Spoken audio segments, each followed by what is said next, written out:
Welcome to New Horizons. If you do have a mobile phone, if you'd like to put it on silent, please. Thank you.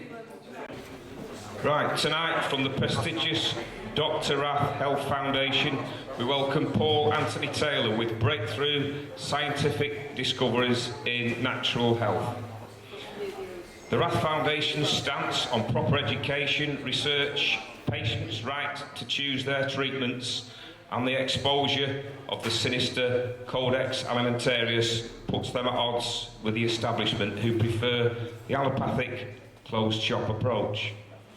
Undeterred, Paul continues valuable research into keeping people well via the natural approach.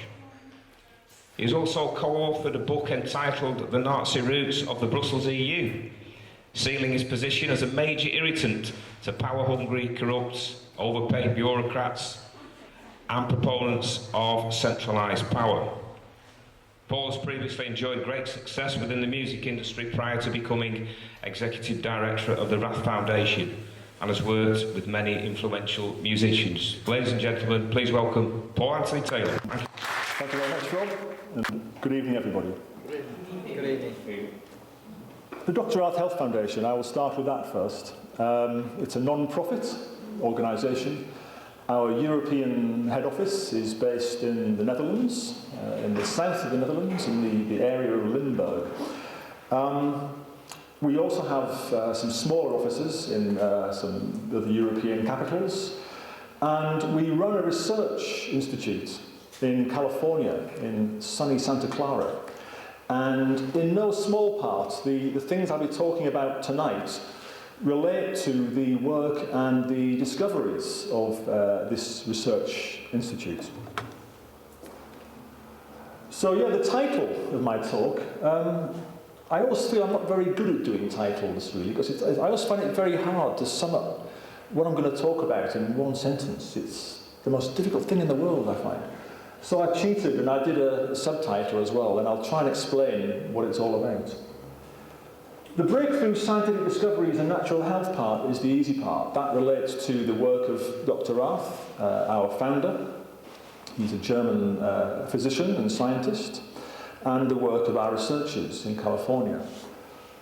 The emerging paradigms part relates to the fact that based upon this research, we think we can chart a course towards what we think the future practice of medicine will look like and the types of approaches that will become the norm in the world of the future, hopefully the world of the not too distant future.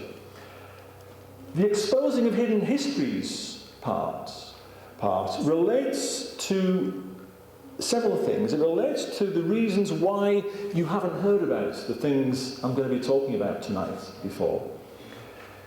It relates also to actual history, particularly the history of Europe and this thing we call the EU.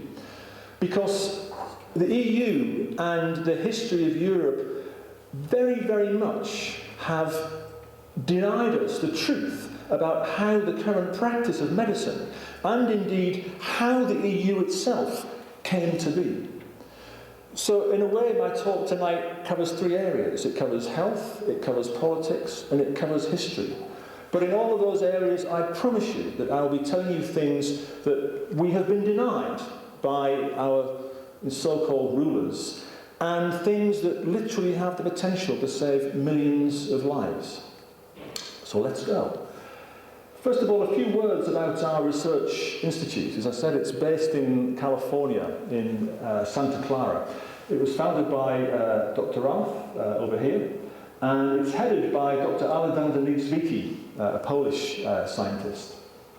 And what they specialise in doing at our institute, they specialise in conducting research using natural micronutrients. That means vitamins, minerals, amino acids and other trace elements, the stuff that we find in our food. And the findings of Dr. Rath and our team have been published in many, many prestigious science and medical journals. In fact, they've had now over 100 what are called peer-reviewed scientific studies published in such journals. And that's a lot. So far as we know, there is no independently funded scientific research institute specialising in this area in the world that have had so many studies published in this area. And based on their work, Dr. Rath's discoveries and the research of our researchers, we believe that the stage is now set for chronic diseases to become a thing of the past. As I'll describe tonight, this will not just happen by itself. It's not going to just happen, as a natural result of these discoveries being made. It depends in part upon meetings like this tonight, where I share stuff with you, and then you go away and tell others about it. Before I started tonight, I had a walk down the side wall there, and I looked at some of the DVDs and things that you have there tonight. So I realised that you guys are pretty clued up about the fact that we've been misled in this increasingly complicated world of ours. And the fact that if I had one message to convey to you tonight is that we've been misled about health. We've been misled about politics, the way politics is conducted and the way the European Union has been set up. And we've been misled about history. We've been denied the true history of, in particular, the two world wars that were conducted in the 20th century. There are three breakthrough discoveries that Dr. Rath and our researchers have made.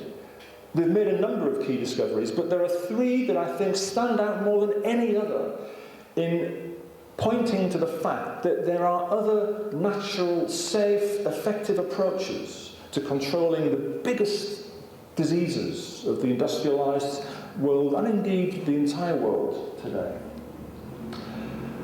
The first one is the fact that atherosclerosis, or heart disease as we call it, is actually an early form of what used to be called the sailor's disease, scurvy.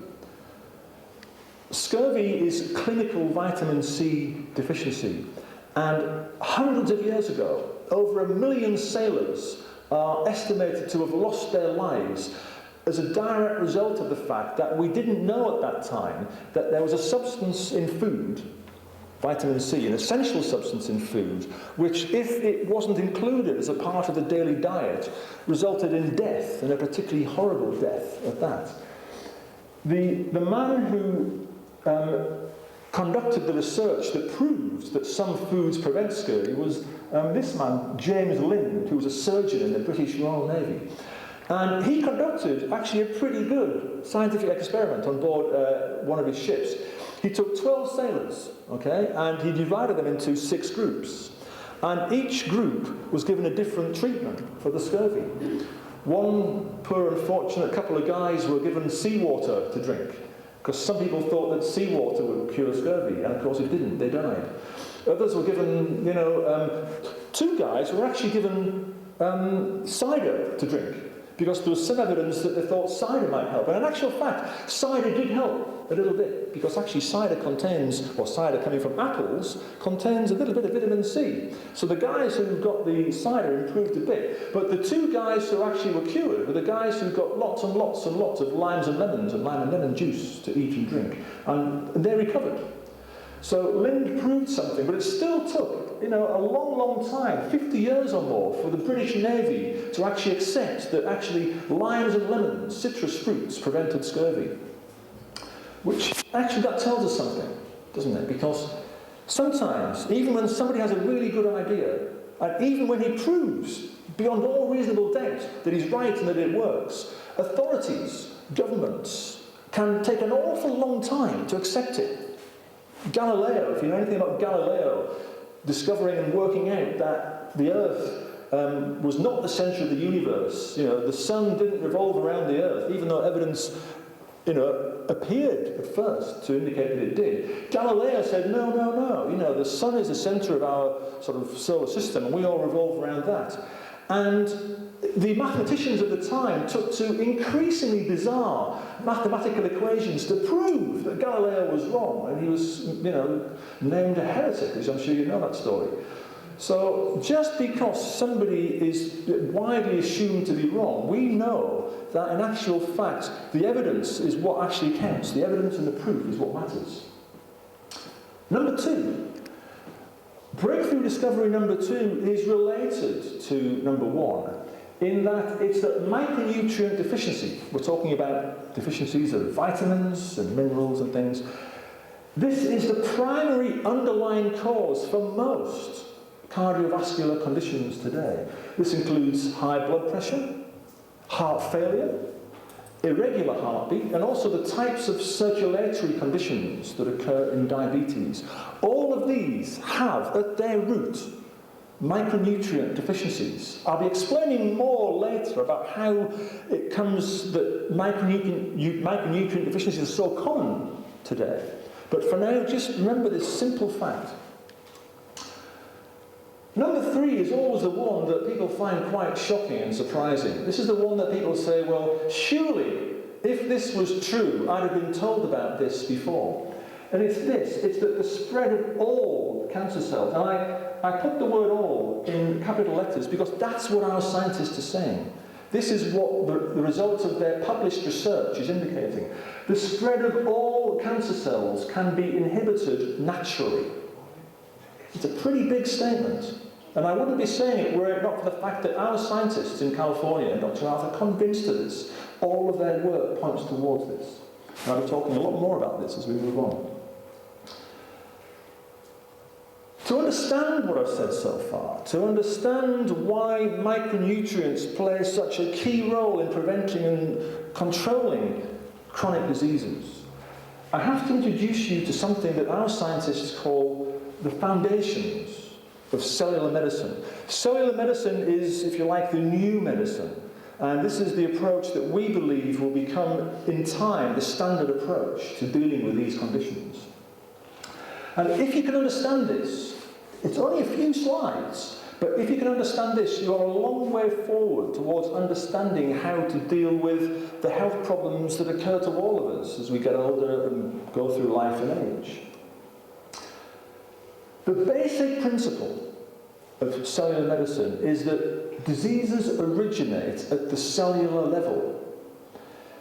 You see, right now, at the moment, if we have, a health problem that's serious enough, our doctors send us to the hospital. And we have now a system of medicine that has entire departments built up to the treatment of individual organs. If you have a heart problem, you're sent to the cardiologist. If you have a liver problem, you're sent to the guy in the hepatology department. If it's a neurologically based problem, you're sent to the neurologist, and so on. And this is the sort of medicine that we've been encouraged to believe is the modern scientific approach. This, we are so lucky, we are told, to be living in this age. But whether we stay healthy or whether we fall sick is not decided at the level of the organs. It's decided at the level of the billions of cells that make up our bodies. Healthy cells make healthy organs, make healthy bodies. Sick cells, the cells that have been starved over a period of time long enough to cause problems in those cells, result in problematic organs that make you sick, and sometimes can even cost you your lives. So diseases originate at the cellular level. When we eat food, we're not so much feeding the organs, we're feeding the cells that make up those organs. And at the basic level, the functioning of our cells is something that even a child can understand the basics of. In fact, we've used this with children for that very reason. I've taught this to my children, in fact. My boys are teenagers now. The four key components in all of the cells of the body. There's the cell nucleus, which is this sort of purplish blob here. And you can compare the functions of a cell to the functions of a small city. And the nucleus is like the city hall because it contains all of the information, the genetic information in this case, that's necessary for the running of the cell. The cell membrane, which is like the wall of the cell that protects it from the outside environment. This is like the city wall, if you like. The city wall that protects, in the olden times, the city from the invaders and outside pathogens, in the case of the cells outside of it. Then we have the Golgi complex. This is like the city factory because it processes the larger molecules, the fats and the proteins in the cell. And finally, we have something particularly important. So these are the mitochondria. And these are like the power stations, the power plants of the cells. Because you see, cellular energy is vital for life. If our cells stop producing cellular energy, we die. In order for life to exist, our cells must keep on producing cellular energy. And this is the point of this. The reason I'm telling you this is that micronutrients are essential biological fuel for our cells. They are in fact the cofactors that enable the fires within our cells to keep burning. A chronic deficiency of micronutrients is the key cause of poor cellular function, and as a result, the key cause of chronic diseases that are afflicting mankind so desperately right now for lack of the right answer, for lack of the right approach in treating them. If you've understood so far these really basic principles, let's take a look now at how they apply to cardiovascular disease, to heart disease. The first thing we have to do, if we're trying to understand heart disease, is to look at the cholesterol issue, because this Goliath of medicine that we've been encouraged to place our trust and indeed our lives in has been telling us for some time now that the cause of heart disease is cholesterol. Cholesterol is like the big bad enemy that if we're not reducing it to its lowest amount in the body, it will kill us. But in actual fact, cholesterol, how many of you knew this? Cholesterol is actually an essential substance in the body. If you knew that, good, put your hand, hey. An educated group of people is the best sort of people to talk to with. So yeah, cholesterol is a molecule that's essential for life. In fact, vitamin D, we all know, I guess, that sunshine produces vitamin D in the bodies. But actually, it's the action of sunshine on the cholesterol deposits beneath our skin. Vitamin D is actually produced from cholesterol. So it follows that if you haven't got a sufficient amount of cholesterol in your body, you're not sufficiently able to produce optimal amounts of vitamin D in our bodies. So cholesterol is not the enemy. And therefore, it follows that statin drugs are not the answer to heart disease. And while we're on, I apologise for the gory nature of this picture, but this is what heart bypass surgery actually looks like. This is not the answer to heart disease either. I mean, this is where the surgeon opens up your leg, takes veins out of your lower leg, and stitches them around the blockages in your arteries to resupply blood to your heart. I mean, it's gruesome, gory stuff. And as I always say, you really, really, really do not want this to happen to you. And if anything I say tonight enables one person to avoid this outcome, my time here tonight will have been worth it. The thing is, research now suggests that coronary bypass surgery may cause measurable brain damage in at least half of people who undergo it. So, as I say, we really want to avoid this as an outcome. And if there's another possible way to control cardiovascular disease, we have to consider it. So the truth about cholesterol and heart disease. Well, get this, high cholesterol is not the cause of heart disease, it's the consequence of it. What do I mean by that? You have to imagine and understand and remember that the heart is the hardest working muscle in the body. The heart is a muscle, okay? And it has to beat every second, every minute, every hour, every day of our lives in order to keep us alive. And with every heartbeat, the force of blood that's ejected from the chambers of the heart through the arteries is truly enormous. It's really forceful. And in fact, with every heartbeat, the arteries of the heart are practically flattened with each heartbeat. Now, understand also that every day of our lives, our bodies are in a constant state of repair. And the repairs that are affected in the body result from the body having a sufficient supply, hopefully, of micronutrients, vitamins and minerals and things. One of the key molecules in the body is collagen. Collagen is like the connective glue that holds all of our tissues together.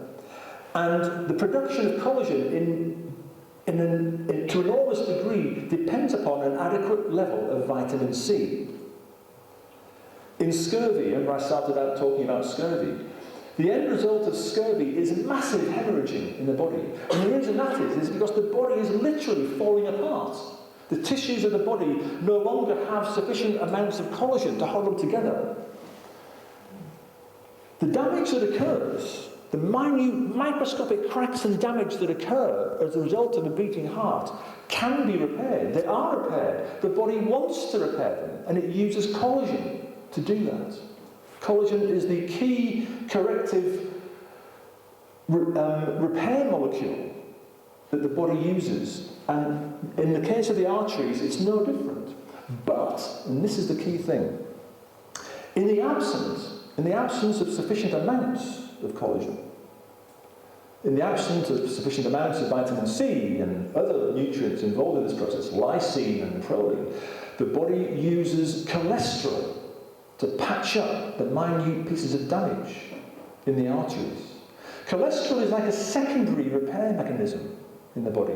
The body's a miracle. The fact that it has these secondary repair mechanisms, it's incredible.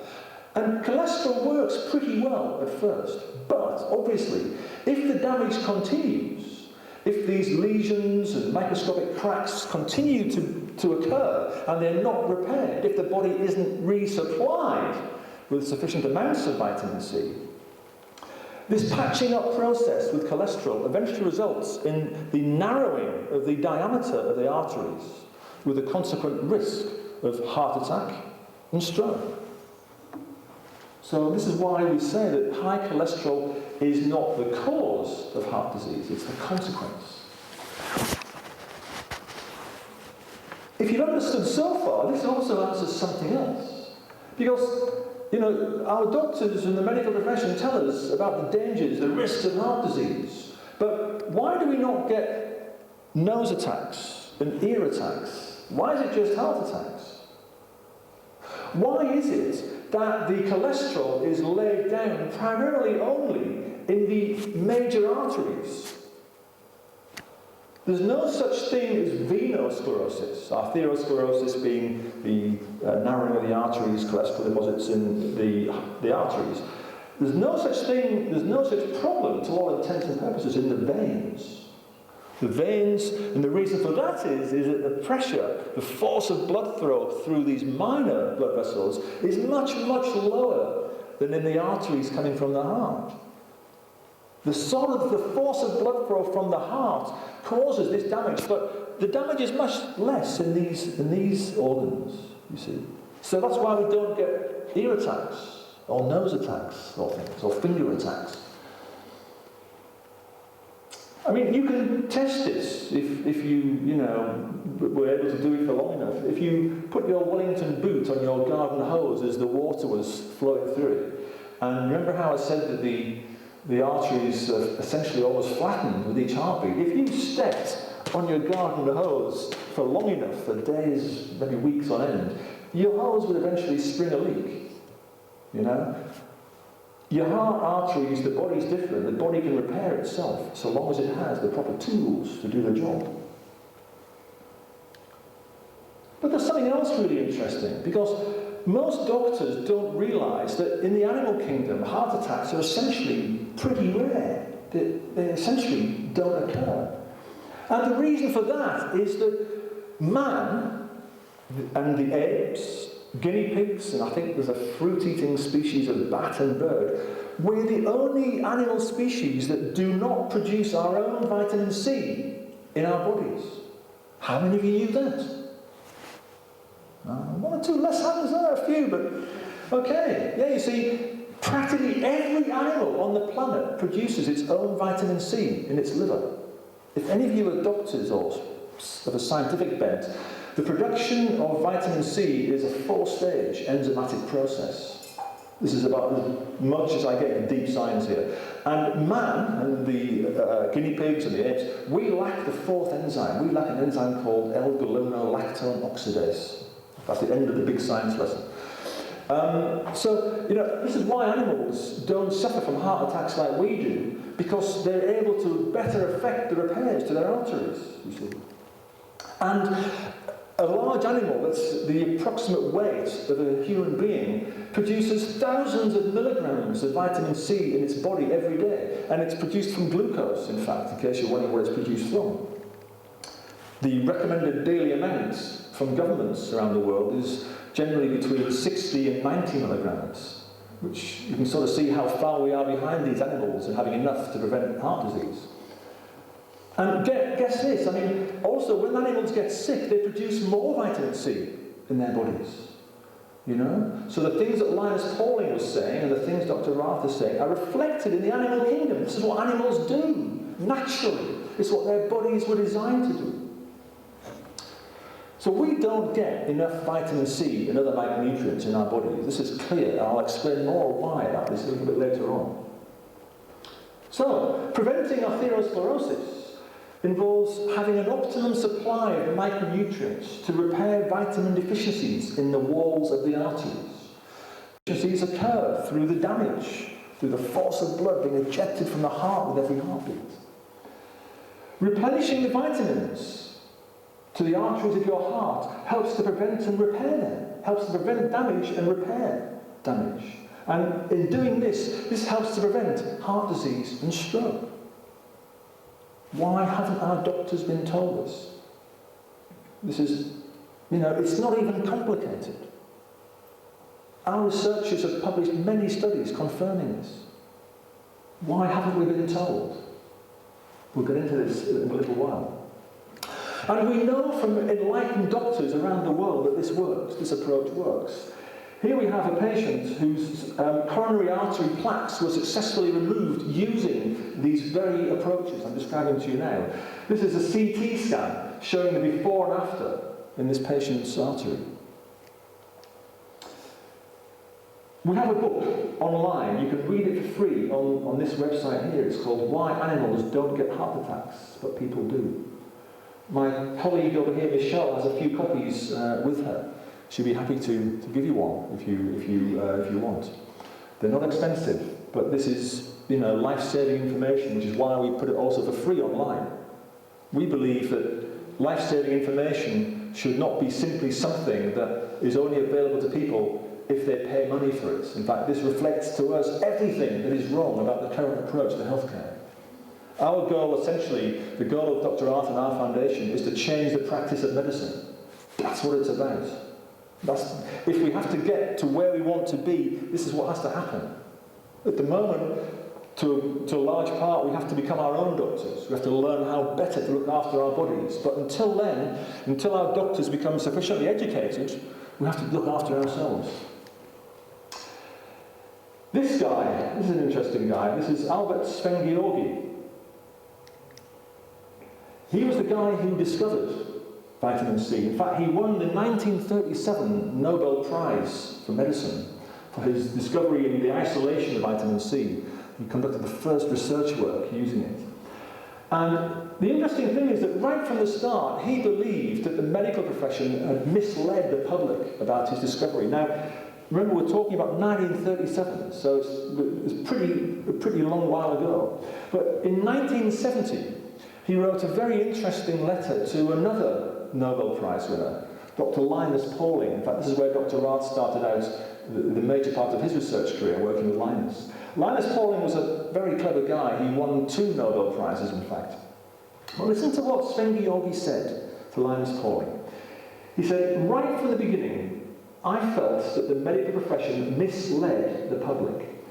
If you don't take ascorbic acid, that's vitamin C, with your food, you get scurvy. So the medical profession said that if you don't get scurvy, you're all right. He said, I think that this is a very grave error. He went on, he said, scurvy is not the first sign of the deficiency. but a pre-mortal syndrome, meaning the beginning of something that can kill you. And for full health, you need much more, very much more. I am taking myself about 1 gram, that's 1,000 milligrams a day. He said, this does not mean that this is really the optimum dose, because we do not know what full health really means and how much ascorbic acid, that's vitamin C, you need for it. He finished, he said, what I can tell you is that one can take any amount of ascorbic acid without the least danger. I mean, it's a pretty different message, isn't it, to the message that our doctors and the medical profession and the media are giving us today. Last sentence. One can take any amount of ascorbic acid without the least danger. I mean, I would qualify that with the fact that there will be probably an amount if you're reckless enough and take bucket loads of the stuff, every hour, every day, you probably would kill yourself. I mean, I think there's, most things probably have a tolerable toxic dose.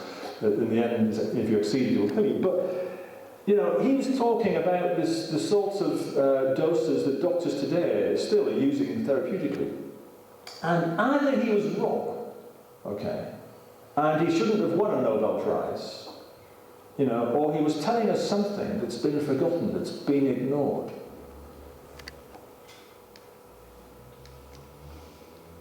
Okay, having come thus far, let's now take a little look at how these same principles apply to cancer. Because with the possible exception, I guess, of HIV/AIDS, cancer is the disease that most of us have been brought up to fear the most. A diagnosis of cancer is usually followed, I guess, in the mind of the patient by, my God, I'm going to die, or some other sort of thought. This is the way we've been encouraged to believe. And these ideas keep us under the control of not just the medical profession, who have largely been misled themselves to a great extent, but also the drug industry, who's at the root of all this.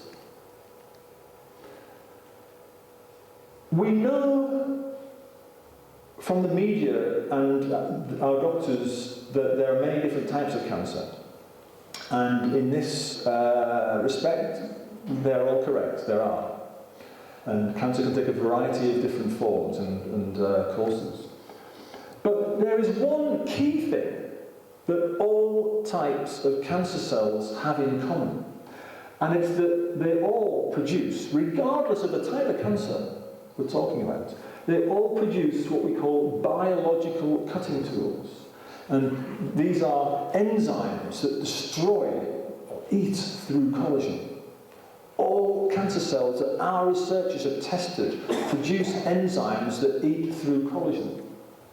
And they do this in order to spread. This very mechanism, this idea that enzymes produced by cancer cells can eat through collagen, is precisely how all cancer cells spread. Because you see, in cancer, it's not usually the original tumour that kills a patient, but it's the metastasis, the process of cancer spreading to other organs, more distant parts of the body. And get this, the more of these enzymes, these biological cutting tools that destroy collagen, the more of these enzymes that any cancer produces, the more malignant the cancer will be, and the shorter the patient's lifespan. How cancer spreads? I mean, I've pretty much told you, but here it is in sort of graphical form. A cancer cell in an organ produces collagen-digesting enzymes, and it almost literally eats its way through to the bloodstream. Once it's in the bloodstream, it can travel down, of course, to more distant parts of the body. And they exit the body using this entirely same process, producing collagen-digesting enzymes that eat their way through the blood vessel walls and lodge themselves in another organ. The inevitable result being metastasis in other organs. Well, the good thing here, the interesting thing here, the key discovery here is that micronutrients, there are specific groups of micronutrients that can naturally block this process. Partly it depends upon strengthening your collagen. Remember I told you that collagen is the key molecule that strengthens the tissues of our body and holds them together. If your collagen is strong enough, you are obviously going to make it harder for cancer cells to eat their way through to reach the bloodstream. Vitamin C, the amino acids lysine and proline, And some of the polyphenols found in green tea have these properties. And they work even better when they're combined together in what we call a synergistic combination. And our researchers and Dr. Rath have now published more than 50 studies in peer-reviewed science and medical journals. That means journals that, before the study is published, are examined by other scientists to look for possible flaws in the carrying out of the study and the arguments. 50 studies documenting that this approach is effective in preventing the spread of cancer. And what they've found, that this combination, this approach, is effective against all human cancer cells known. We know from enlightened doctors around the world that this works. This was a lady who had a brain tumour. You can see it here. This was an MRI scan. And this is the before and this is the after.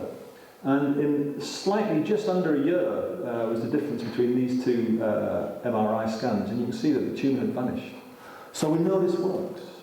This was a guy who had a tumour on his lung. His physician used this approach, and his lung cancer was successfully treated using it. We have a book all about this. I mean, what I'm giving you here now is just a very brief summary, a little picture of the discoveries and the work that's taking place. This book, again, you can read it for free online. Michelle has some copies as well. But again, life-saving information for cancer should not depend upon whether people can afford to purchase it or not. You know, so this is the website. It's there. You can read it for free. We didn't just start sharing this information. These discoveries in the area of cancer are not just something that our people discovered last week or anything. In fact, the dissemination of this information began over 12 years ago. In 2002, our research team gave a presentation at a breast cancer conference in Miami. But Dr. Rath and our researchers, even by then, were already concerned that the medical profession would not share this widely and quickly enough to save lives. So what they did, they published a full-page advert in the largest newspaper in the United States, which is the USA Today newspaper. And it reached a lot of people. It garnered a lot of interest, but it didn't change the world. But this is always our philosophy, is that groundbreaking medical discoveries not just deserve, ought to be shared with the public. Once they reach the point where the evidence is strong that they are useful and helpful in patients, this is the time when doctors need to be taught about them. Not much happened for 3 years after this announcement, but just over 3 years later, something very interesting happened. You see, the largest research institute in the world is the US government-funded National Institutes of Health. And they have a very prestigious scientific journal known as the Proceedings of the National Academy of Sciences. It's the official journal, in fact, of the US National Academy of Sciences. And in September 2005, they published this scientific paper. This is the first page of it. And this paper stated unequivocally that vitamin C selectively kills cancer cells. What that means is that vitamin C kills cancer cells, but it leaves healthy cells unharmed. Well, of course it would, wouldn't it? Because vitamin C is meant to be in our bodies. Remember what Albert Svengioli said, you know, there's no level at which you could find that it was harmful. But of course, our body needs vitamin C, so why would it harm healthy cells? But vitamin C is lethal.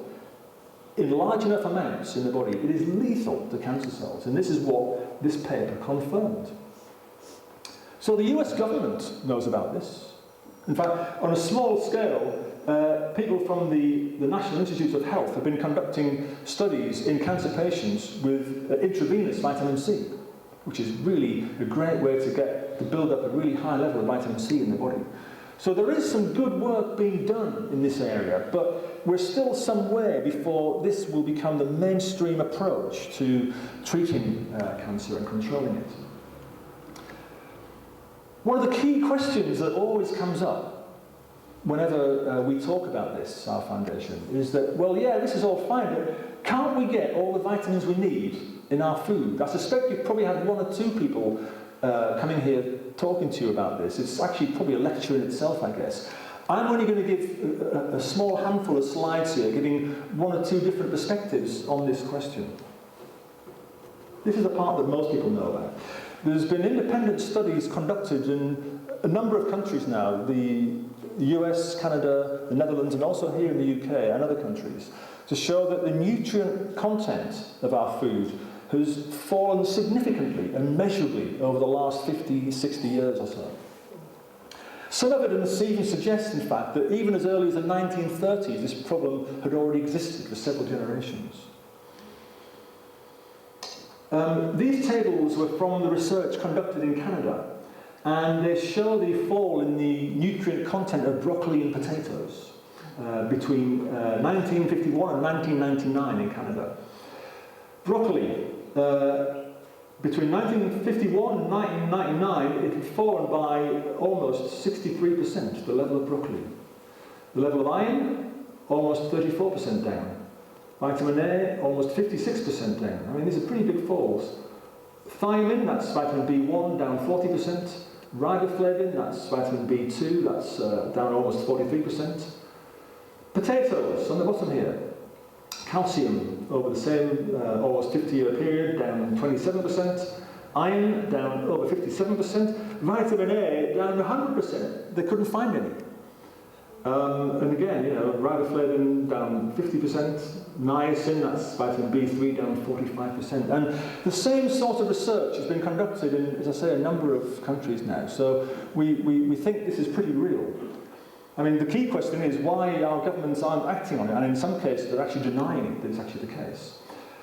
But there's more, you see, to this. There's more to this, because, as I always say, I'm a pretty simple man, really. I'm quite old-fashioned, and in our household, my wife, I should be ashamed to say, my wife does the shopping. My wife is the person who spends most of the time in the supermarket. But when I do go to the supermarket, the part that I always find most interesting is actually looking in people's trolleys to see what they eat. Because, in large part, I feel that, for the most part, this is not scientific, this is just personal observation, okay?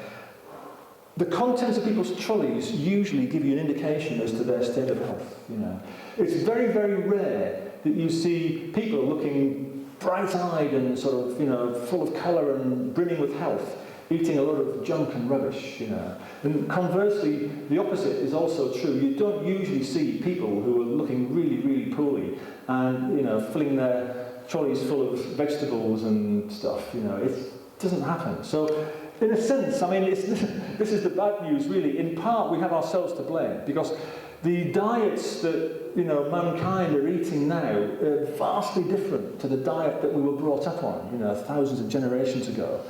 These additives and things, and, GM seeds and all the rest, that didn't exist. It's not what we're meant to be eating, crisps and stuff, That's the final preachy part of my talk tonight. But this is interesting.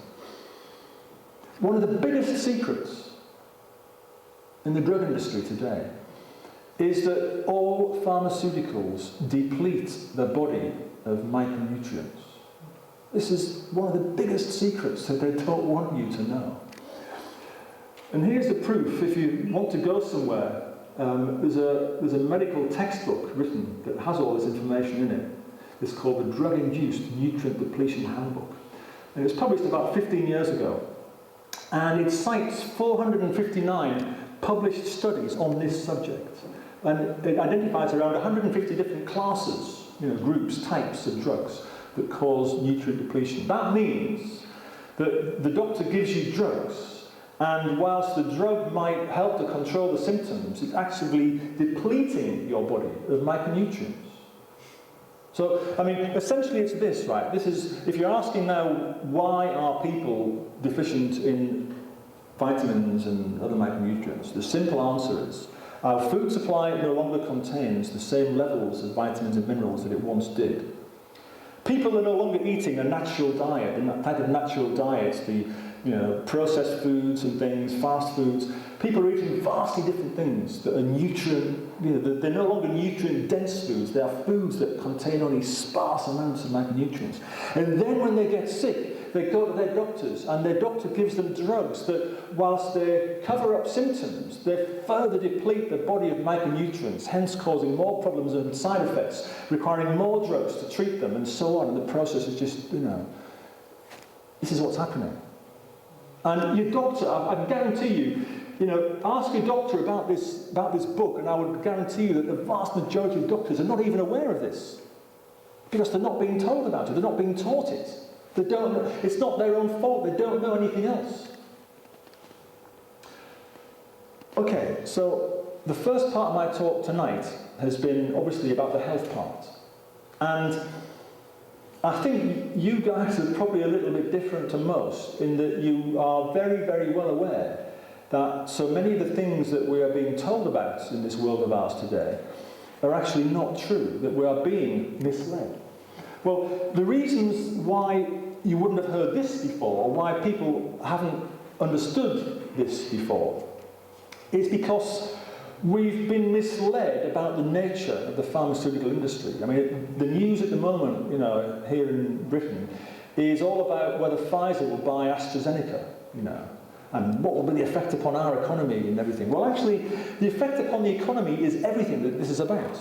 Because, you see, diseases are exploited by drug companies as markets. When you get sick, you are a more valuable commodity to a drug company than you are when you're healthy. Drug companies are not really interested in you being healthy. There's no money, get this, there's no money in curing diseases. The real money in the drug industry is in giving people a pill they have to take day after day, week after week for the rest of their lives. That's how the drug industry makes money. There's no money in cures. And you think about the trillions of dollars that have been spent on research. None of them are seeking a cure. They're seeking ways to control diseases, to keep customers. The human body is like a marketplace. The drug industry defines the human body as a marketplace and a potential source of profits. And what it wants is a monopoly on the practice of medicine. Natural approaches that cannot be patented, are no use to it. If you invent a synthetic chemical, a molecule that doesn't exist in nature, and you produce it as a drug, and especially if you're the first company to produce a drug for a specific disease, you essentially, for the period of time that that patent is in effect, you own that disease. You control that market. Albert Szent-Györgyi discovered vitamin C, but he couldn't patent it. He couldn't say he invented it. He just discovered it. Vitamin C exists in nature. Nobody invented it. It exists in nature. So the drug industry, in order to survive, has to eliminate any and all competition from natural, non-patentable therapies. And I know you've had people coming to you here talking about codex. Well, that's the reason why. It's the patent issue. The patency issue is the thing that's holding the pharma industry together. If ever anything happened to change that, if ever non-patentable molecules like vitamins were allowed to compete on an equal footing, the drug industry would be halfway towards being finished, especially if the information about natural alternative approaches was sufficiently widely available. It's not even as if our government, the British government, doesn't know about the nature of the drug industry. It does. And in fact, about 10 years ago, the House of Commons Health Committee produced this report. And look at the title, The Influence of the Pharmaceutical Industry. This is a 126-page report. On the day that it was produced, it was news. It was covered. The day after, it was gone. It was buried. No more was heard about it.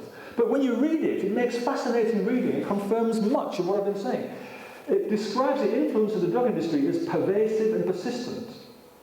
It talks about drug safety concerns. It acknowledges that drug-induced illness is an increasing problem. That's diseases, health problems caused by drugs, needing more drugs to treat them, and so on. And it actually states there's not enough independent research being conducted to compare drug approaches with non-drug approaches. And in fact, some of the witnesses who took part in the inquiry stated openly that there's little commercial interest in non-drug approaches. The government understands the way the drug industry works. There'll be copies of this, if there's any MPs watching this film on YouTube, there'll be copies of this report in the House of Commons library, okay? Why has nothing been done about this? You know, a lot of time and money has been spent producing a report, but there's been, that I can see, there's next to little or no action been taken about it. And, you know, the power of the drug industry, I mean, the drug industry is a $1 trillion a year industry. Its total global sales in drugs amount to $1 trillion a year. By 2017, total drug sales are expected to be worth $1.2 trillion. That's $1,200 billion. Okay? I mean, compare that, you know, to put that into perspective, the GDP of Great Britain is, you know, £1.5 trillion, you know, this is dollars. But it's a huge, if the drug industry was a country, this will put it in perspective, if the drug industry was a country and the figure of $1 trillion was its GDP, it'd be about the 15th or 16th richest country in the world. So this is what it's about. But this also raises another question, doesn't it? Because if the drug industry is a $1 trillion a year industry, why does it need our money? Why do we have to give generously to medical charities collecting money for drug research? I mean, it's insane, isn't it? It's absolutely insane. And yet, good-hearted, honest people who give to such charities and work for such charities believe that they're doing the right thing. I'm not criticising them because they've been misled, the same as the rest of us have as well. There are signs that this analysis, this understanding of the drug industry is beginning to become the majority view. There was a survey released in February last year, and it found that most people feel the drug industry sees cancer as a money-making opportunity rather than as a disease to eradicate. And the best part about this study was sponsored by Lilly Oncology. Lilly Oncology is a division of the drug company Eli Lilly. And it polled more than 4,000 people in 6 countries. And 60% of the respondents said that they believe drug companies are more interested in treating cancer than curing it. So, you know, I mean, 10, 15 years ago, when Dr. Art and our foundation first started saying these sorts of things, it was pretty shocking. You know, audiences back then were, you know, you guys are sitting there and you get this straight away. It's a sign of how far we've come, really, that all of us understand the dangers to society when we allow multinational corporations to gain such a control over us and our governments. And this is a problem. I mean, globally, if you look at the economic impact of all this, I mean, it's absolutely, totally crazy. The World Economic Forum knows about this because they did a study a few years ago looking at the total global economic impact of just 5 chronic diseases. They looked at cancer, diabetes, mental illness, heart disease, and respiratory disease. And they found that over the next 20 years, the total global economic impact could reach $47 trillion. The total global economic impact of just 5 chronic diseases. I mean, you know, let's face it, there's dozens of them. You know, we can't afford this. I mean, this is insane that we are trying to encourage developing world countries like, you know, in Africa to follow the insane example, you know, with our extraordinary, you know, expensive healthcare system. It's just insane. The economic cost of cancer alone is, we know it's about $1 trillion a year. The cost of heart disease economically to the world is not that far behind that. So, you know, in this age, you know, in the UK and Europe today of austerity, this is a very, very, very great and important time to actually take steps towards dismantling this approach. The European Union is, in Europe, at the heart of all of this. The European Union loves the drug industry. The European Union loves all huge multinational corporate cartel-type industries. And in April 2008, it announced a €2 billion scheme to what it said was to boost drug discovery and establish the EU as what it called the pharmacy of the world. I mean, that phrase was actually used at the press conference when they announced this. And ultimately what they want is to enable drug companies, like in America, to advertise directly to us through the media, in newspapers and magazines and television and the whole range of stuff, you know. But at the same time, of course, as I'm sure many of you will be aware, they are trying to ban non-patentable vitamin therapies, or at least reduce them to near meaningless doses where there's no possible chance of a therapeutic effect, you know. So this is the picture, really. I mean, the second part of my talk, I'll be explaining more about the European Union, how it came about, and how it came that, you know, the multinational corporate cartels have such control over it. And in fact, the thing I'll be focusing most on in the second half are the origins of the EU, which Rob gave a little hint about before. And I promise you that I'll be telling you some things that you've never heard before. But for now, thank you very much. Okay, so I finished up in the first half talking a little bit about this thing they call the European Union. And in this part, the second half of my talk this evening, I'm going to be getting into a bit of politics and a bit of history, but they both relate, as you shall see, to medicine in a rather surprising kind of way. How did our foundation get into this? You know, sometimes we get people coming to us, depending on, you know, what it is they're interested in. But we do get some people coming to us and they say, well, you know, all that history and politics stuff, which I'm going to do next, is all fine. But, you know, you've got to stick to the science. The science is what will change the world. Well, actually, no. You know, for all sorts of reasons. One great reason is that politicians don't read medical journals unless they're doctors. And even if they are, most doctors are too busy.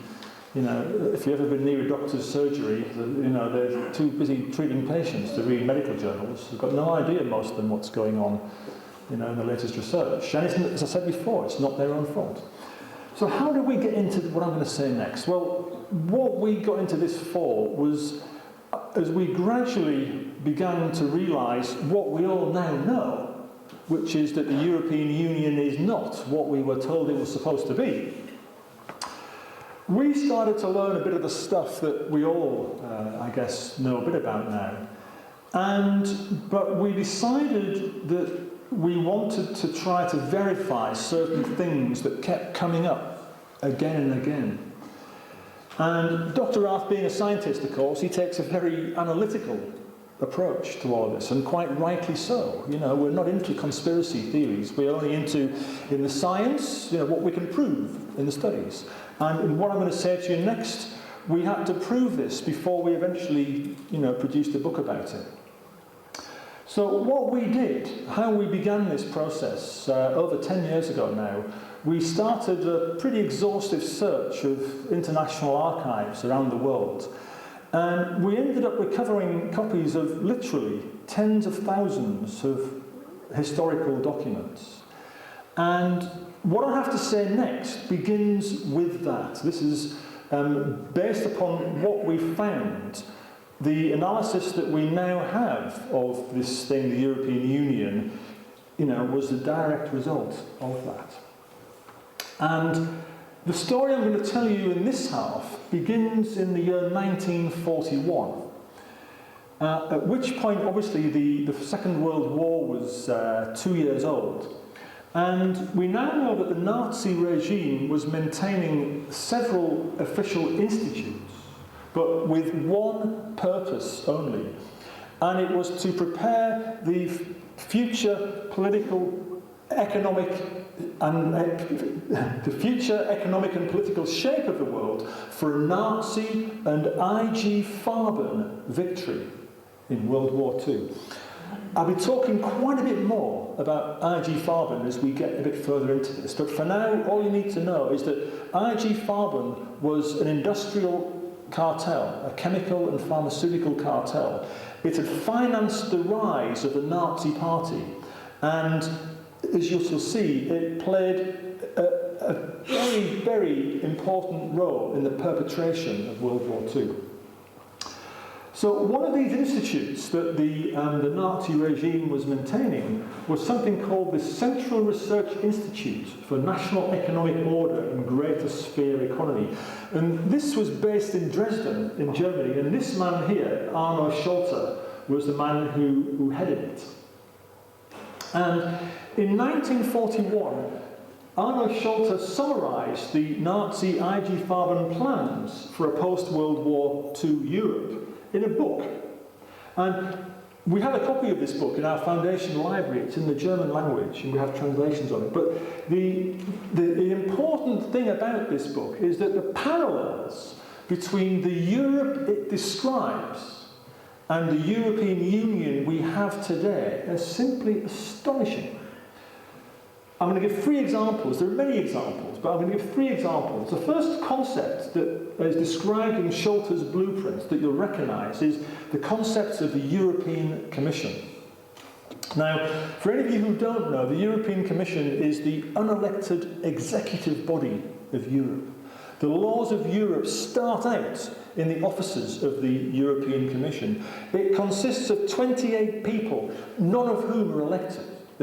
No one ever goes anywhere near a ballot box to vote for these people. But they are de facto the 28 most powerful people in Europe. And this concept of an unelected executive body ruling over Europe in this way is described intimately in Scholter's book. But not just that. The system of EU directives is also described in Scholter's book. And in fact, the word directives is actually used. That's the word that's used to describe the system of lawmaking they wanted to bring about in Europe after World War II. Examples, modern day examples of this are the Food Supplements Directive, which is now the law that controls supplements containing vitamins and minerals in Europe today. But the book also talks about something it calls a master agreement. And this was a law, an agreement, a text that was planned to govern any future changes that took place after the implementation of such a system.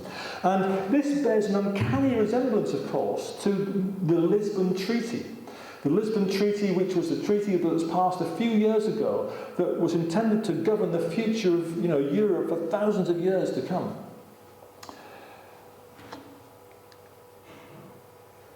There's more, though, because one of the sets of documents that we recovered was from the Nuremberg war crimes trials that took place after the end of World War II.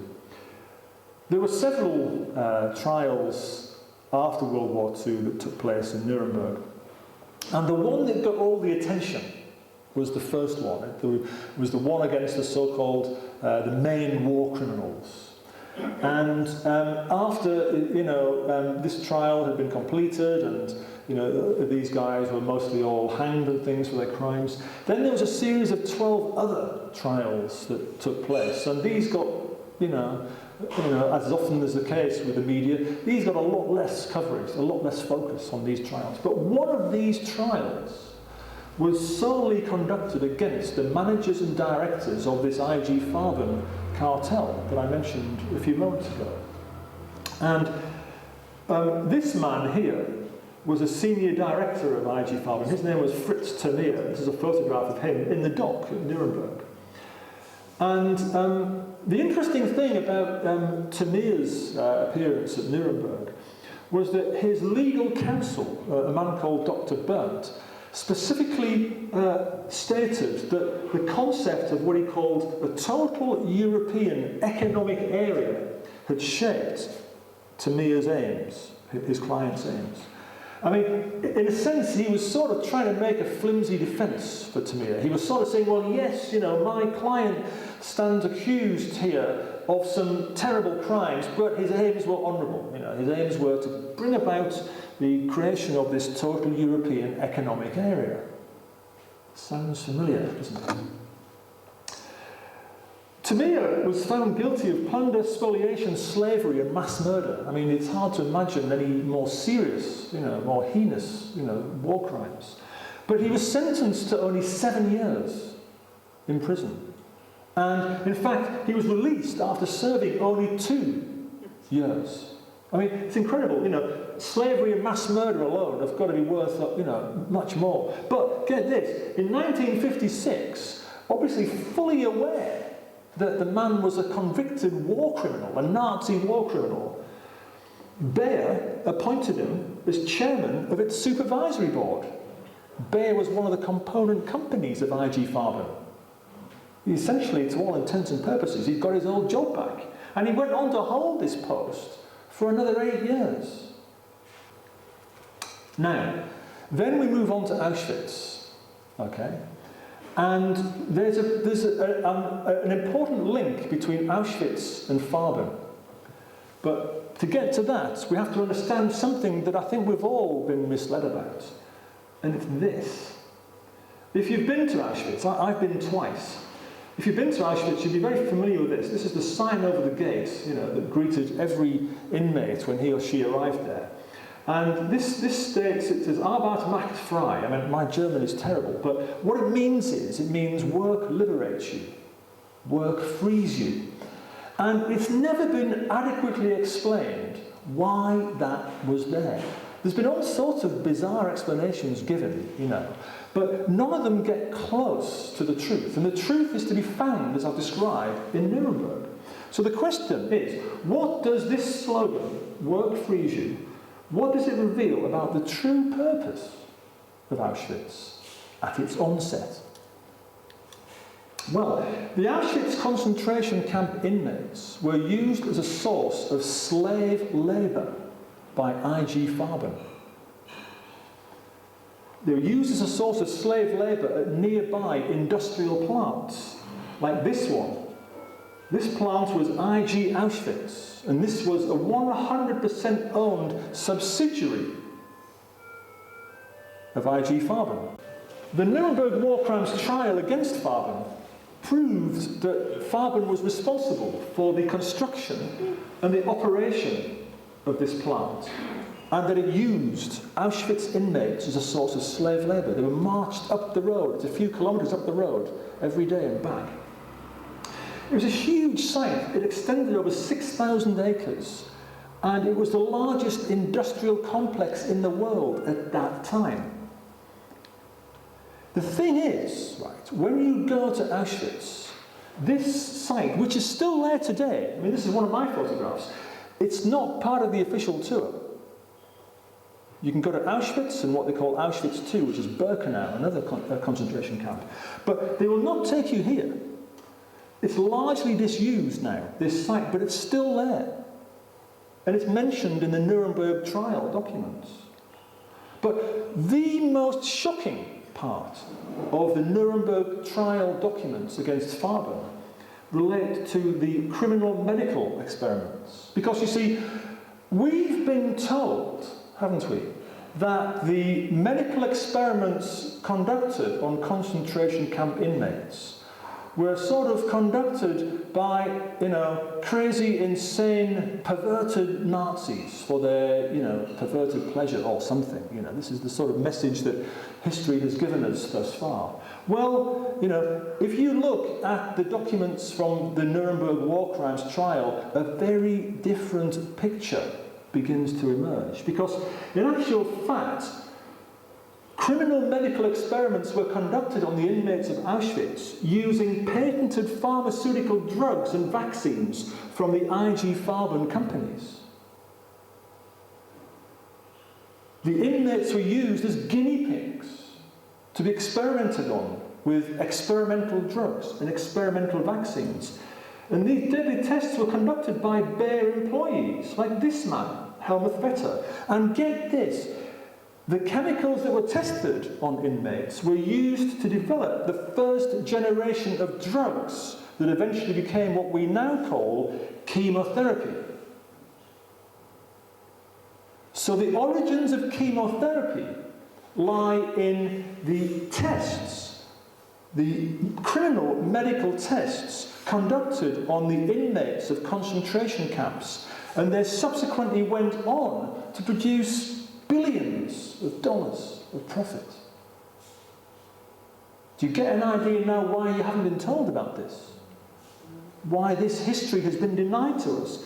We eventually put all of the Nuremberg documents from the Pharma trial online on this website. You can look at them all, and you can download them all for yourself as well as PDFs. We also have, there was a related trial that was called the Doctor's Trial that also has some stuff that relates to this. We've got all that now as well, and you can find it all on this website. We even know what some of these preparations were, some of these chemicals that were used to experiment by these companies on the inmates of Auschwitz. I mean, look at this one, you know. Look at the name at the top. What does it say? Bear. You know, we've all seen awful pictures from Auschwitz. We're all at least dimly aware that experiments took place. But it's not been properly explained to us what was going on there. I'm not saying, don't get me wrong, I'm not saying that there weren't other, you know, awful, bizarre things going on that had nothing to do with this. But this part of the history, I am saying, we haven't been told about. And the proof is there. Go there and read it for yourself. This, when you go to Auschwitz, you know, this is this sign here in 3 languages tells you that this was the building where they conducted these criminal medical experiments. But it doesn't tell you what I'm telling you here. That part yet still is not part of the official story of Auschwitz. And yet the evidence is there, as I say. It's on this website, the original documents you can download.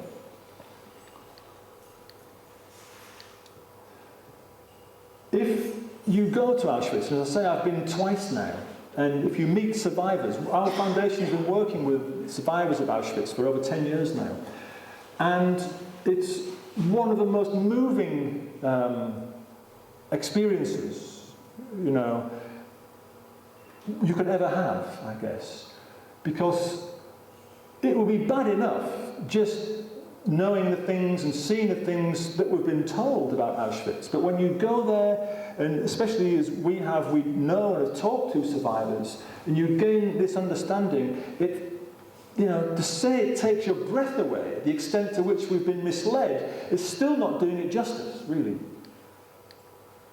But there's more, you see. There's more, because there are things that the European Union doesn't want you to know about even the man who was its first president. This man was Walter Hallstein. He was the first president of the European Commission, and he held that post between 1958 and 1967. You see, before and during World War II, Hallstein was a member of official Nazi organisations. The Association of National Socialist German Lawyers was founded in 1933, just after the Nazis had seized power. But in 1936, this organisation was converted to the notorious Nazi Association of Law Protectors, and membership of this organisation was restricted to those lawyers. Hallstein was a lawyer, by the way. Restricted to those lawyers who showed uncompromising support and participation in Nazi ideology. And Hallstein was a member of both of these organisations. How do we know that? Well, we know that because we have a copy of a memorandum sent by Hallstein to the representative of the Nazi government at the University of Rostock in Germany in 1935. So we have it in his own words that he was a member of these two organisations. But there's more. The thing that tells us the most about Hallstein and his ideology is a speech he gave shortly before the outbreak of World War II. He gave this speech in Rostock, at this building here, which is still a landmark today. This building is still there in Rostock. But The content of this speech, which I'm going to briefly summarise next, I promise you will change your ideas about the European Union forever. A key aspect of this speech was what Hallstein described as the link-up, a very disingenuous phrase, the link-up of Austria with large parts of what used to be known as Czechoslovakia and Germany. And Hallstein described the seizing of these countries as being, and I quote, part of the creation of the Greater German Reich and the legal Germanization of the new territories.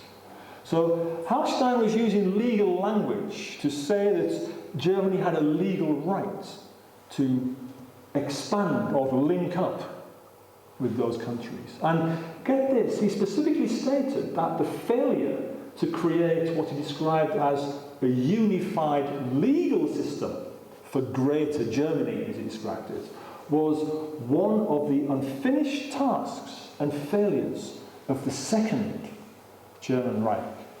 The Second German Reich covered that period through the end of the 19th century up to the end of the First World War.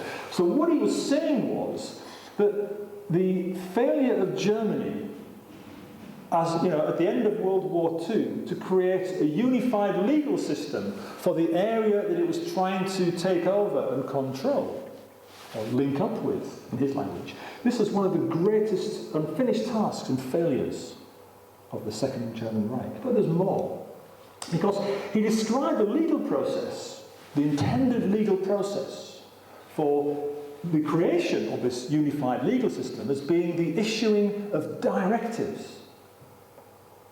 There's that word again, directives. So this was 1939. 2 years later, Arno Scholter included the same system, that same word in his book. Remember I showed you that just before.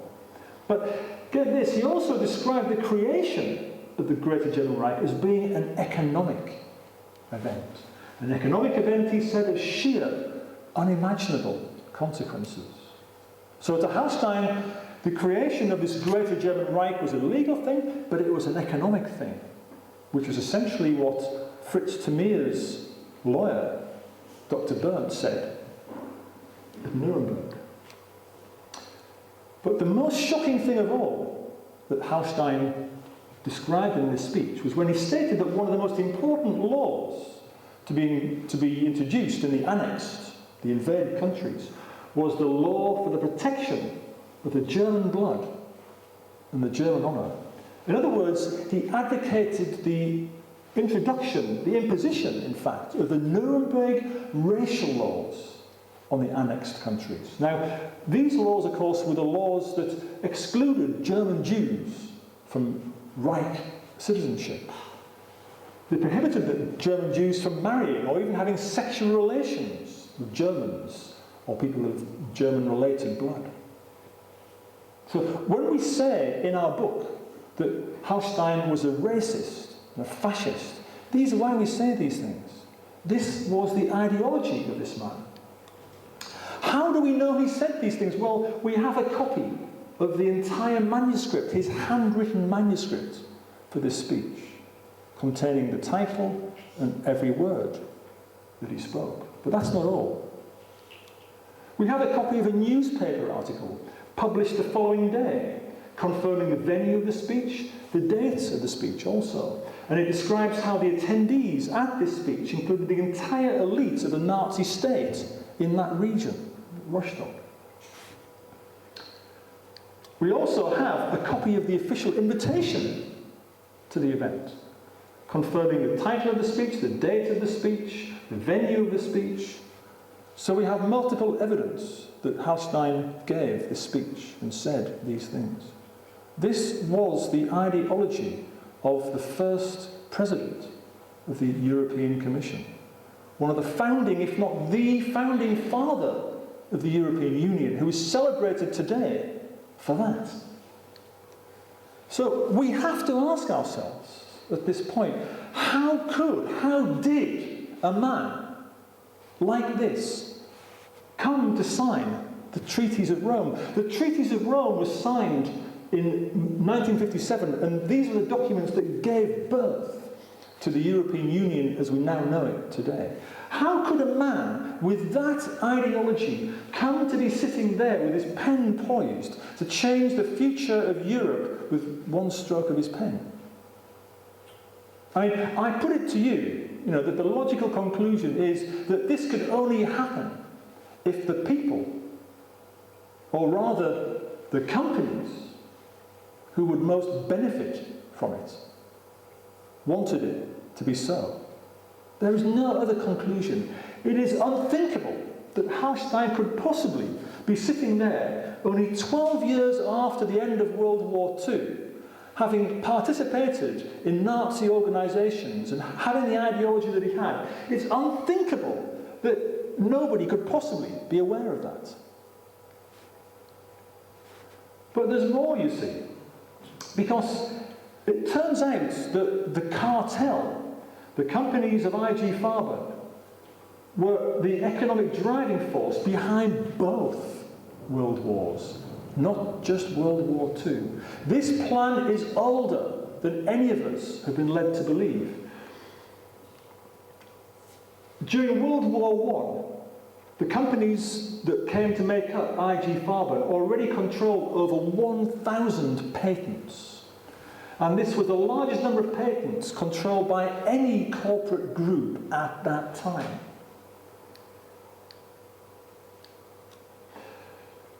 Some examples, and some pretty shocking examples of that. In 1910, 4 years before the outbreak of World War I, BASF, the chemical company, took out a patent on the technology that enabled the making of bombs from air, bombs from nitrogen. This was the man who invented this.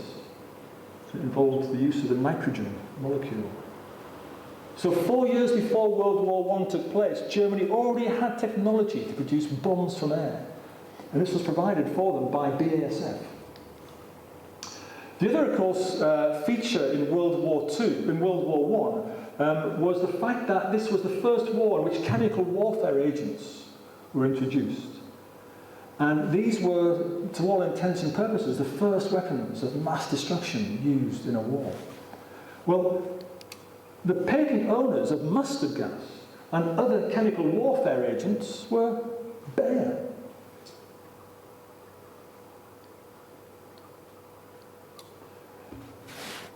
Here's a really interesting thing. 6 weeks after the outbreak of World War I, the Chancellor of Germany's office produced its war goals, its war aims. And this was something it called the September Programme. Listen to this.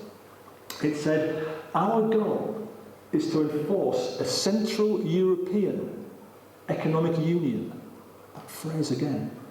With joint custom regulations that includes France, Belgium, Holland, Denmark, Austria-Hungary, Poland, and potentially Italy, Sweden, and Norway. This union, it said, under German leadership, has to stabilise the economic dominance of Germany over Central Europe. And this was September 1914. You see, this plan for a European Union, a European economic union with Germany at its centre, is a century old. So the EU, or the Brussels EU, as we refer to it in our book, is actually the third attempt by multinational cartel at world takeover. Then as now, they have no intention of stopping at the dominance of Europe, at the control of Europe under this system. In fact, the blueprint, the EU blueprint, is already being copied and exported to other parts of the world. The African Union, for example, already has an African Union Commission. The African Union Commissioners, of course, are unelected. The Association of Southeast Asian Nations, which describes itself as an economic trade group, has already stated its intention to use aspects of the European model in its future development. The European Union is the model, and the European Union is actively encouraging and assisting these regions in following along this same plan. So what can we do? This is the question, this is the key question. And, you know, as we sit here in Britain today, we're already aware that a great many people already know enough about this construct, this Brussels EU construct, that they've heard enough and they want to leave. We know this. If we're lucky, we might get a referendum on it here. But I wouldn't hold your breath, because the people who most benefit from this will stop at almost nothing to ensure that we don't get a vote. I'm sure most of us already understand this.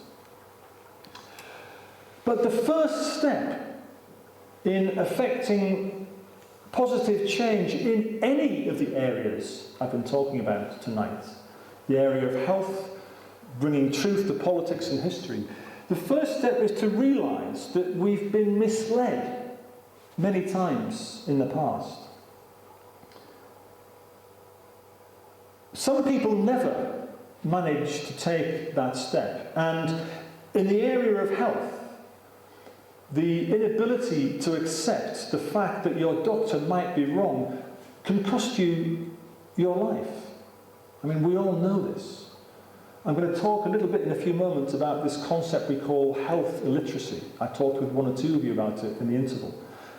But taking that step to understand that we are actively being misled in so many areas of our lives is the most important thing that we can do. It's about bringing about a change in our thinking. And for those people who are not able to do that, for those people who say, well, yes, you know, if this was true, I would certainly by now have been reading about it in my newspaper. Well, you know, not yet.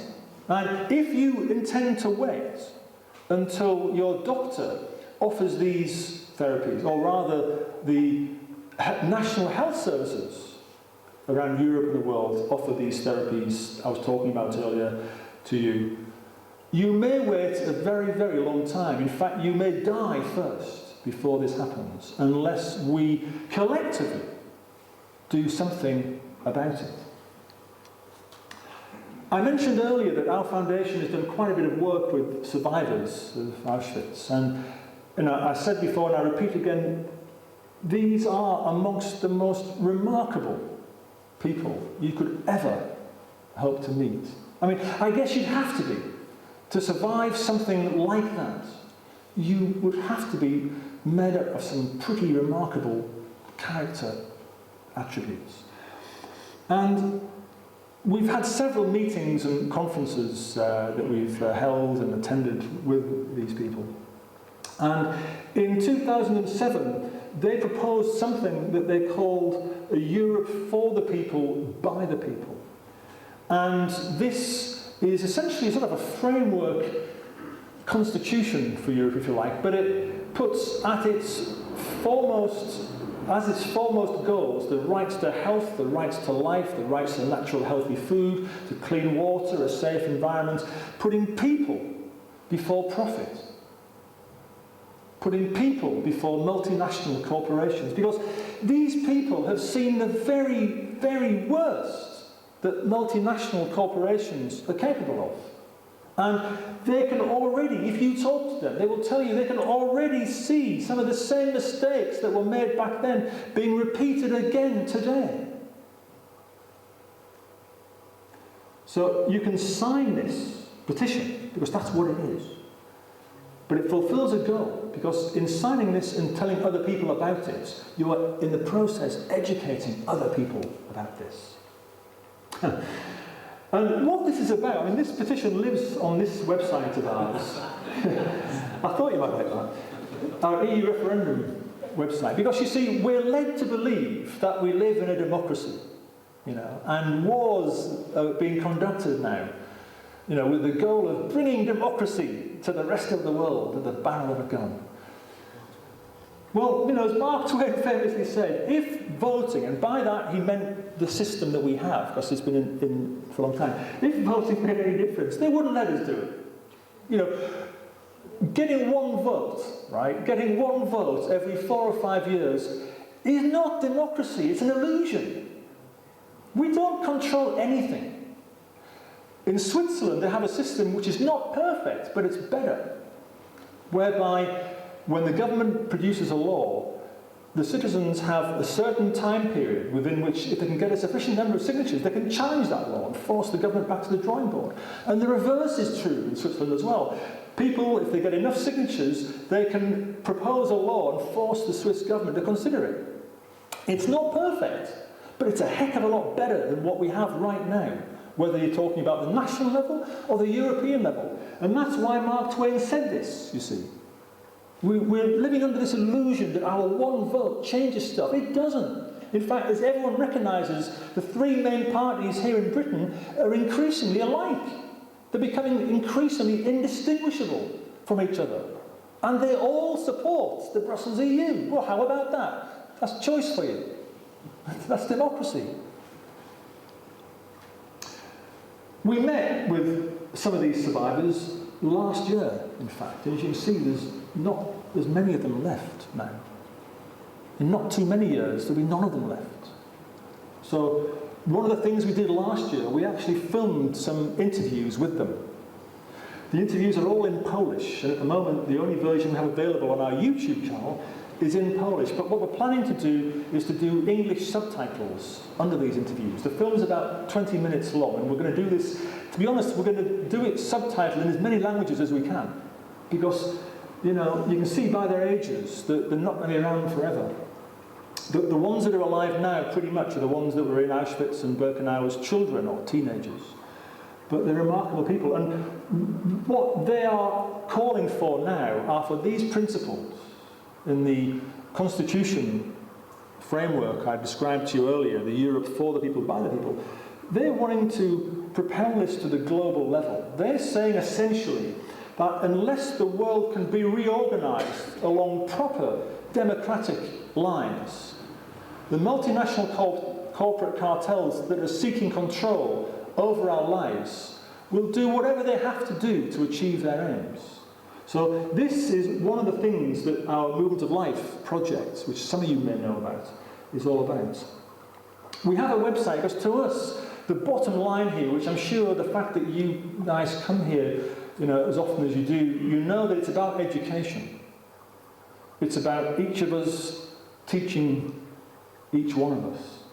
And we've essentially identified 6 areas that are the most important areas to these multinational corporate cartels. The area of health I've talked a lot about. I've got nothing really I can usefully add in the short time available tonight.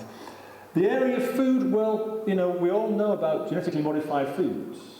And the fact is, that Monsanto and these companies are interested in GM seeds because they can be patented. You can't patent, an organic potato. You cannot patent a naturally occurring potato. But if you can modify the molecules in the seed into a configuration that doesn't exist in nature, you can patent it. And that's why Monsanto and these companies are doing this. They want to own the food supply. So it's the same business model as the pharma industry. And of course, not, incoincidentally, some of the same companies that are involved in producing pharmaceuticals and chemicals are also involved in the GM industry. And the reason is it's the same model. It's the same patent model they're using. The area of water, well, our water supply already contains measurable amounts of pharmaceuticals. When you turn on your tap and, fill your glass, your teapot, whatever, with water, there are measurable amounts of pharmaceuticals now turning up in the water supply all over the world. And of course, the reason that is simple, because people are consuming them. The residues get passed out in the urine, into the toilet, flushed back through, and the water companies haven't got the technology, they're not implementing technology to filter this stuff out. All they do is basic cleansing and cleaning. So whether we like it or not, we're all consuming levels of pharmaceuticals of one sort or another. And then of course energy. I'm sure you must have had people coming here talking to you about alternative sources of energy. And why are we still fixated and dependent upon oil? Well, I'll tell you what the key reason is, and it's one that people haven't really cottoned onto yet, is have you ever thought who's the biggest beneficiary of globalization? Well, I mean, it's the oil industry, because everything that's transported to be sold across borders and that has to be transported in vehicles, which involves oil, petrol, fuel. So every good that is transported, as part of what we now call globalization, the price includes a component for the transport. And the oil industry, of course, being the supplier of fuel for transport, benefits from this hugely. The oil industry is the biggest beneficiary from globalization. Knowledge is the fifth area, and of course, everything falls into this category. Knowledge includes education. We have, here in Britain, we're lucky to have, compared to many areas of the world that I've seen, a really decent educational system. And at least until you go to university, it's free. But, of course, as we now know, to give the example I've focused on most tonight, our doctors are not being taught about the basic principles, the crucial relationships between nutrition, health and disease. So, in so many areas, even our most eminent people are being lied to or misled or not given the entire understanding of what it is that they're going to be practicing. I've talked to medical students in several countries, and they will tell you, if you meet them yourselves, ask them, do they learn about nutrition in medical school? And the vast majority of the world gets little or no tuition in medical school related to nutrition. Get half a day. It varies across countries, but the point is that this cannot be by accident. If you look at the amount of knowledge that now exists in the area of nutrition, it cannot possibly be that they've just forgotten to implement this. In fact, if you talk to students, they'll tell you that they get the impression that it's almost not important, nutrition. It's not real medicine, And then finally, work. Employment. Have you ever thought about the fact that employment and unemployment are just different ways of making money? You see, if a large corporation thinks it can make more money from employing more people, that's what it does. But at any point, if it decides it can make more money by making people unemployed, that's what it does. Employment and unemployment are just opposite sides of the same coin. They're just other ways, opposite ways of making money. Health literacy.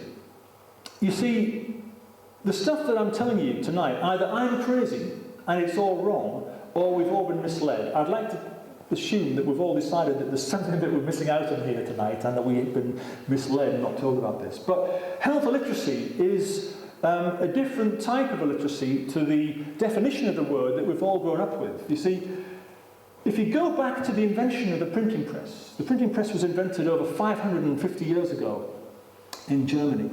And within only a few decades, the printing of books was taking place in hundreds of cities all over Europe. But you know what? If you look at the statistics, even today, there are around 880 million people on the planet. That's about 12.3% of the global population who can't read or write. That's about 1 in 8 people on the planet can't read or write. Now, what that tells you is that even after the invention of technology that enabled the mass printing of books and the process of reading and writing accelerated dramatically after that took place, even 550 years later, 1 in 8 people hasn't yet benefited from that for one reason or another. So new inventions can sometimes take a long time to reach the masses, to reach all of us. And then there's the internet. I mean, living in Britain, living in Europe, living in the Western world, we get the impression that the internet is a global thing. In fact, we call it, don't we, the World Wide Web. Well, it's not. In fact, the latest figures that I could find related to June 2012, and the most reliable figures these. And in June 2012, it was estimated that about 2.4 billion people had access to the internet. That's about 34%. That means that 2 out of every 3 people on the planet haven't yet got access to the internet. And that's before you even get into the fact that if you talk to people in Africa, you'll find that the internet speeds, and reliability of the internet there is nothing like what we have here for most countries. So, whilst the invention of the internet, I've no doubt, will prove to be a watershed event in the education and the freeing of mankind, the fact is that majority of people, 66%, don't yet have access to it. 66% of the people on the planet haven't yet had the opportunity to expand their minds, to open themselves up to alternatives like we've been talking about here tonight. And what does that have to do with health literacy? Well, because compared to regular literacy and the lack of an internet connection, health literacy is far more widespread. The vast majority of people on the planet do not have any idea about the close and crucial relationships between nutrition, health and disease. And as I've been saying many times tonight, this includes our doctors. And the reason for that is obvious. I talked about it earlier. It's that this information is essentially controlled by special interests who consider it forbidden knowledge. Because the widespread sharing of this information threatens everything for them. Absolutely everything. We have something, talking about health education and liberation from health literacy, we have something called our Body XQ project, and we spent a lot of money and a lot of time on this, and I can assure you there is no interactive graphic on the internet anywhere like this. It's at bodyxq.org. And what it does, it enables you to simulate in an incredibly lifelike way the workings of the heart, and alter parameters like sort of blood pressure and things and respiration, and also optimum nutrition and poor nutrition, and see how these affect the workings of the heart. You can cut away the heart and watch its internal workings while you alter these parameters. And you can even zoom in right down to the cellular level. It's a fantastic educational tool, especially for children, of course. We have another graphic that deals with cancer. And you can watch the development of cancer, you can watch the processes I talked about earlier in the section of my talk on cancer. Health education is the answer. And literally, the more people that can understand this, the more people who can learn about the things I've been talking about tonight, it's possible literally to save millions of lives. But those lives can only be saved if this information is shared. The bottom line for us is that the only way to bring a change to the healthcare systems of the world is if the people of the world together demand it. And we're not yet at the crucial tipping point whereby, change will occur. We're still at the education stage, and this is why I come round and with my colleagues and Dr. Rath do similar things to show people, tell people about what's available and how they've been misled. If we didn't believe it was possible to change these things, we wouldn't be doing this. We believe that a better future is possible. A better future is possible for not just Britain, but also for Europe and the world. But to get there, it depends on all of us playing their part.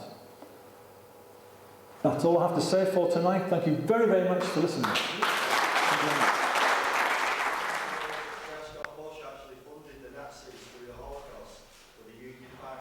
Yeah, I mean, he got struck off, and then his son became the president of America, then his other son became the president of America.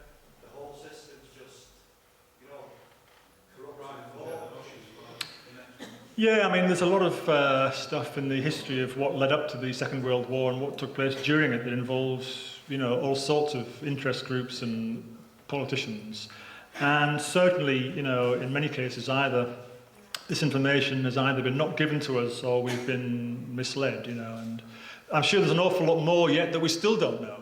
But for sure, you know, I think approach it with an open mind and look for the evidence. Well, there's one more, sorry, can I say one more? Yeah.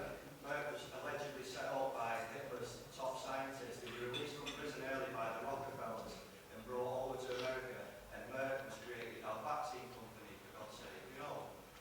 But these people, if they get found out when they're in prison, they will not go to prison. So basically, the truth, in my opinion, is coming out, hence why we've got all these wars going on all over the world. Because the truth cannot come out. How can the truth come out about all this? Well, that's right. I mean, this is sort of... That's right. That's right. So in a sense, you know, you could argue that, you know, what my colleagues and I are doing by producing that book is, you know, you could argue if you want that we're helping them, because they're never going to admit it themselves. They're never going to tell you themselves. They've painted themselves into such a corner now that they cannot possibly get out. And so it really is literally up to us, because if we don't tell people, who's going to do it? As you say, they're not going to do it. The gentleman over here put his hand up in the middle of the talk, so let's, you next, sir. Yeah, going back to Fritz Tamir, I think it was him, according to my research, who came up with our Vitamap for the gates of that. I didn't know that. I didn't know that. If true, it wouldn't surprise me, but I mean, again, you know, it's... The link with the oil cartels, IG Farben became equal shareholders in Rockefeller Standard Oil. And it was Nelson Rockefeller who got Fritz Tamir out of prison earlier, so I didn't know that. he into the US Vice President eventually. Who's next? IG Farben who actually manufactured the gas chambers. Yes, it was an IG Farben company that produced the pellets, that's right, that were Zyklon B, that exterminated, that produced the gas for Auschwitz, that's right, yes. I do have another point to make, and would it account for the lack of any nutritional education in medical schools, is that I believe 85% of the funding for medical school is provided by Big Pharma. Of course. Yeah, so They have a vested interest in this system continuing. The lady behind in the yellow, I think, put her hand up. Well, I mean, you know, if you think about it, the system of medicine that we have is encouraging us to believe that, you know, the only answers to disease are synthetic, artificially created molecules, and that there's nothing in the natural world that could possibly be of help. I mean, that's pretty much the picture, isn't it? I mean, again, you know, I used the word several times, I'll use it one more time. I mean, that's insane. It's not logical, it's not rational, you know. The gentleman at the back there. Does taking vitamin C contribute to the alkalinity acidity? I don't know. We hear a lot about this alkalinity, sort of acidity issue. The only part that concerns us really is restoring the nutritional status, you know, an optimum nutritional status. If that in the process results in, you know, a higher, you know, optimum alkalinity, well, great. You know, it wouldn't surprise me if it does, but it's not, you know, if it's true that cancer patients have a, you know, a higher acidity, well, it's not the acidity itself that's the problem, but it's what's causing that, and that's the poor nutritional status, obviously, according to, you know, what our researchers are finding. Anybody else? The man next to you. Yeah, well, I mean, in the Why Animals Don't Get Heart Attacks book, there's a whole section on high blood pressure, and, you know, quite rightly so, because this is one of the biggest killers. It's one of the biggest, you know, problems in the industrialized, you know, so-called developed world today. Well, you know, if you understood what I was saying, that at its root, you know, are nutritional deficiencies, you know, what you need to do is to resupply, you know, your body and your arteries, because this is where the problem lies, with the correct nutrients. And those nutrients and the whole process is described in the book. And it's free online. You know, it's not something you have to buy to obtain this knowledge. It's free. And you can download the chapters of that book for free and study it carefully. The man here, gentleman here. Well, yes. I mean, you know, lysine is one of the 8 essential amino acids. So theoretically, at least, its supply, you know, should be ubiquitous, you know, in the food supply. The problem is, I suspect that, like every other micronutrient that our researchers have looked at, we are no longer getting sufficient supplies of lysine.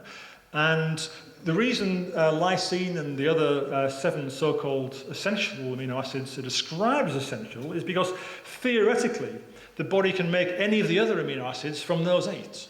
But of course, if in your food supply you are no longer getting a sufficient supply of those 8, including lysine, that means de facto, you cannot also make sufficient amounts of all of the others.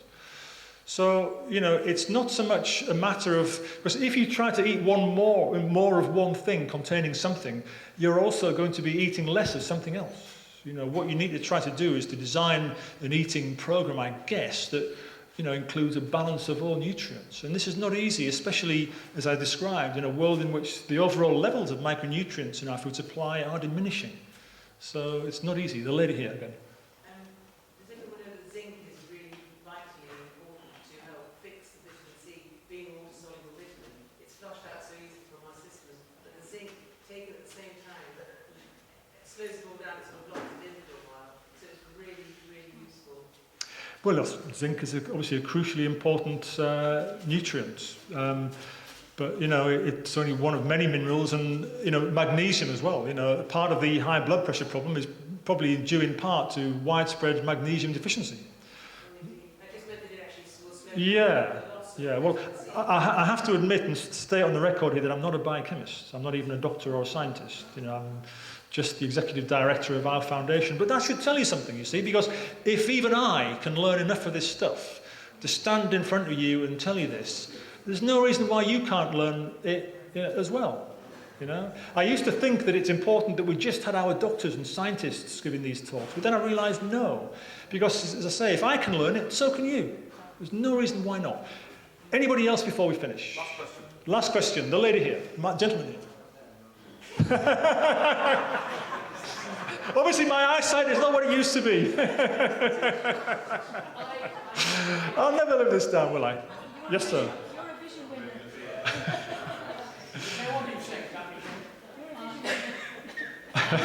I'm sorry, sir. I'm sorry. I genuinely believe that with Europe, we are at a 1940 moment. That Britain is standing alone, as it has so often in the past. And if we can get us out of this, once the countries in Europe see that we've escaped, Europe will just come tumbling down, because I really don't believe that even German people want to be in Europe. I believe they want to be Germans. Iceland did it, didn't they? Yeah, exactly. What about Ireland? They didn't want to be in it. Well, they were just bullied into... Right, well, I think we can maybe carry on this discussion afterwards, but thank you very, very much. I've really enjoyed talking.